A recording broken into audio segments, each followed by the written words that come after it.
లేదు, organic tiffin అమ్మించా. ఎలా? ఇప్పుడు ఇది చూడు. మన భారతీయ సాంప్రదాయంలో ఆడవాళ్ళు చేసే ప్రతి పని ప్రకృతి నుంచి వచ్చిందే. పొయ్యి కట్టెలు ప్రకృతి నుంచి వచ్చినాయే, తిరగల్లో రుబ్బురోళ్ళు ప్రకృతి నుంచి వచ్చినాయే, చీపుళ్ళు బూజులు కర్రలు ప్రకృతి నుంచి వచ్చినాయే. అయితే 2 రుబ్బురోళ్ళు ఆయనకి తెలియకుండా కారులో పెట్టించా. గ్రైండర్లు వాడకూడదు కదా. ఓహో, 1 బస్తా బియ్యం, 1 బస్తా మినప్పప్పు, 1 బస్తా ఇడ్లీ రవ్వ దారిలో కొన్నా. కారులో ఉన్నప్పుడు దారిలో కొంటే తెలిసిపోద్ది కదా. ఆయన అన్లోడింగ్కి వెళ్ళినప్పుడు లోడింగ్ చేసేస్తే తెలియదు కదా. రాళ్లు పేర్చి కట్టెలు పెట్టి అట్టులేస్తుంటే ఆవురావురమంటూ తిన్నారండి జనం. ఆయన ఊరుకున్నాడా? లేదు, పప్పు రుబ్బాడు. ఇడ్లీ 20 రూపాయలు పెడితే ఎగబడి కొన్నారండి యాత్రికులు. మీ ఆయన పాత్రలు తోమాడు. అందుకేనా అంత కోపంగా ఉన్నాడు? కోపందే ఉందండి, తొక్కలో కోపం.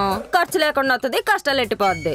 పుణ్యం కోసం వచ్చిన ప్రజలకి మంచి పలహారం అందించాం. సేవ. ఆకలితో ఉన్న భక్తులు ఆర్థికంగా నష్టపోకూడదని వ్యాపారం చేశాం. ఏ డబ్బులు రావా? వస్తాయి వస్తాయి. టేస్టు కాస్టు సక్సెస్ఫుల్ ఫార్ములా అండి. నిజమే.